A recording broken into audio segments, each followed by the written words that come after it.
Hey everyone, here सोशल पाटिल। तो पिछले वीडियोस में हमने factors affecting bond breaking complete कर लिए और इस वीडियो में हम नया टॉपिक चालू करने वाले हैं जो है एक्टिवेटिंग एंड डीएक्टिवेटिंग ग्रुप। तो सबसे पहले इनकी डेफिनेशन क्या होती है। तो अगर हम सारे इफेक्ट्स को कंसिडर करेंगे जैसे रेजोनेंस, इंडक्टिव इफेक्ट और हाइपर कॉन्जुगेशन, तो वो ग्रुप जो इलेक्ट्रॉन्स को देगा, the group which gives electron, उसे हम बोलेंगे एसी यानी एक्टिवेटिंग ग्रुप। और वो ग्रुप या एलिमेंट जो इलेक्ट्रॉन्स को एक्सेप्ट करेगा उसे हम बोलेंगे डीसी या डीएक्टिवेटिंग ग्रुप। तो इसमें एक ऑर्डर होती है कि resonance is greater than hyper conjugation is greater than inductive effect. तो अब ये ऑर्डर क्या होती है मैं एग्जांपल से बता रहा हूँ।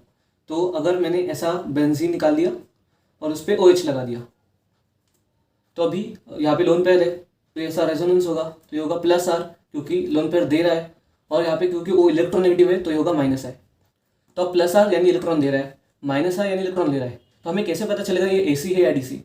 तो क्योंकि रेजोनेंस की प्रायोरिटी इंडक्टिव इफेक्ट से ज़्यादा है तो ये +R ज़्यादा होगा, इसलिए ये एसी हो जाएगा। तो ये ऑर्डर हमें याद रखना है। फिर इसमें एक पॉइंट है कि रेजोनेंस और इंडक्टिव इफेक्ट ये दो हमारे प्लस माइनस हो सकते हैं, +R +I, लेकिन हाइपर कॉन्जुगेशन तो ऐसा कुछ नहीं होता ना। तो रेजोनेंस और इंडक्टिव इफेक्ट ये एसी और डीसी दोनों को फेवर कर सकते हैं, पर हाइपर कॉन्जुगेशन ये सिर्फ एसी को ही फेवर करेगा, ये कभी डीसी को फेवर नहीं करेगा। तो अब मैं कुछ एग्जांपल्स देता हूँ, हम उसमें आइडेंटिफाई करेंगे कि कौन एसी है और कौन डीसी। तो अब फर्स्ट वाला देखेंगे, तो सल्फर है तो उसके पास एक लोन पेयर है तो ऐसा रेजोनेंस करेगा, तो ये लोन पेयर के अवे जा रहा है ना, इसलिए ये +R। और एस क्योंकि इलेक्ट्रोनेगेटिव है तो ये देगा -I, लेकिन +R की प्रायोरिटी ज़्यादा इसलिए ओवरऑल हो जाएगा AC। फिर NO2, अब NO2 कैसा होता है, NO2 कुछ ऐसा होता है, डबल बॉन्ड हो उधर कोऑर्डिनेट बॉन्ड हो, तो यहाँ पे रेजोनेंस कुछ ऐसा होगा क्योंकि वो इलेक्ट्रोनेगेटिव है और डबल बॉन्ड का कॉन्जुगेशन है तो इलेक्ट्रोनेगेटिव एलिमेंट की तरफ जाता है, तो ये उसकी तरफ गया इसलिए ये -R है, और क्योंकि नाइट्रोजन अपना इलेक्ट्रोनेगेटिव है इसलिए ये -I है, तो दोनों माइनस, तो ये ओवरऑल DC हो गया। अब यहाँ पे फ्लोरीन है तो फ्लोरीन के पास लोन पेयर है तो ये ऐसा रेजोनेंस होगा, तो ये +R है, और क्योंकि फ्लोरीन इलेक्ट्रोनेगेटिव तो यहाँ पे -I, तो ओवरऑल ये AC हो जाएगा। गलत, ये होगा DC। क्यों? क्योंकि फ्लोरीन ये अपना इलेक्ट्रोनेगेटिव, हाईली इलेक्ट्रोनेगेटिव, और इंडक्टिव इफेक्ट ये इलेक्ट्रोनेगेटिविटी की वजह से ही होता है। तो फ्लोरीन इतना ज़्यादा इलेक्ट्रोनेगेटिव है कि इसमें इंडक्टिव इफेक्ट ये रेजोनेंस से ज़्यादा प्रायोरिटी वाला हो जाएगा, इसलिए यहाँ पे इंडक्टिव इफेक्ट को ज़्यादा प्रायोरिटी देंगे, इसलिए -I ज़्यादा, तो ये हो जाएगा DC। तो हमें ये पॉइंट याद रखना है कि हैलोजेंस के केस में इंडक्टिव इफेक्ट को कंसिडर करेंगे, रेजोनेंस को नहीं करेंगे।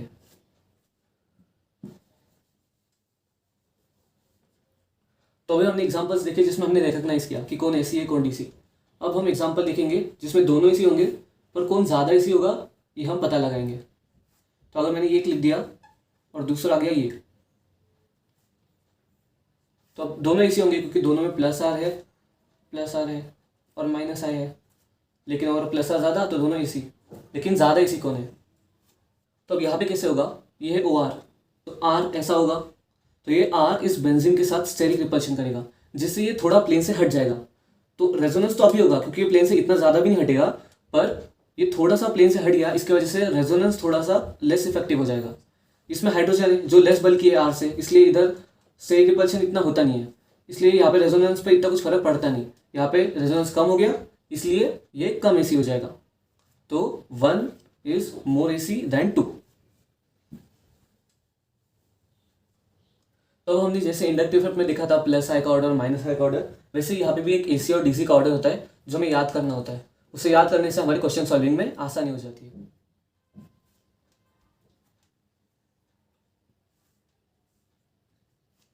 तो ये हो गया हमारा order of AC and DC।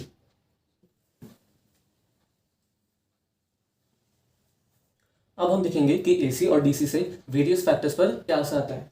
तो सबसे पहले AC, तो AC हमारी बेसिक स्ट्रेंथ को बढ़ा देता है और एसिडिक स्ट्रेंथ को कम कर देता है।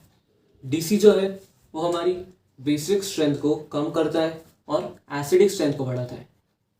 AC जो है वो कार्बोकैटायन को स्टेबिलाइज करता है और कार्बन आयन को डिस्टेबिलाइज करता है। DC इसका अपोजिट, कार्बोकैटायन को डिस्टेबिलाइज करता है और कार्बन आयन को स्टेबिलाइज करता है। तो इसके बेसिस पे अब हम एग्जांपल देखेंगे।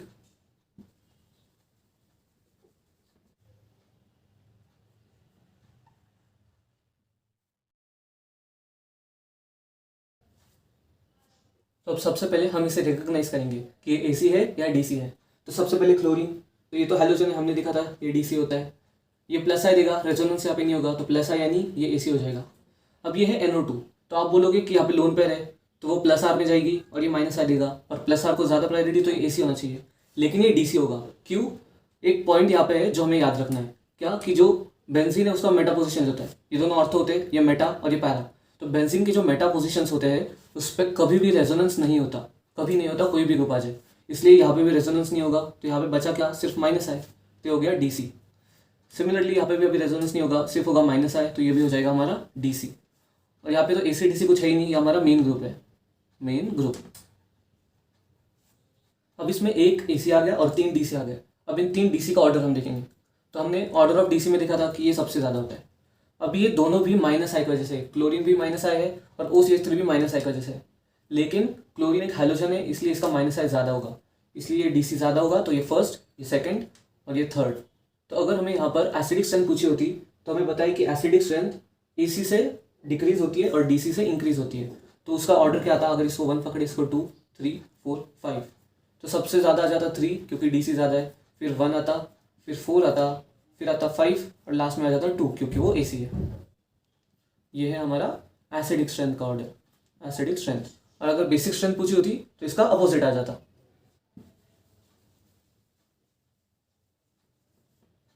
अभी हम और एक एग्जाम्पल करेंगे।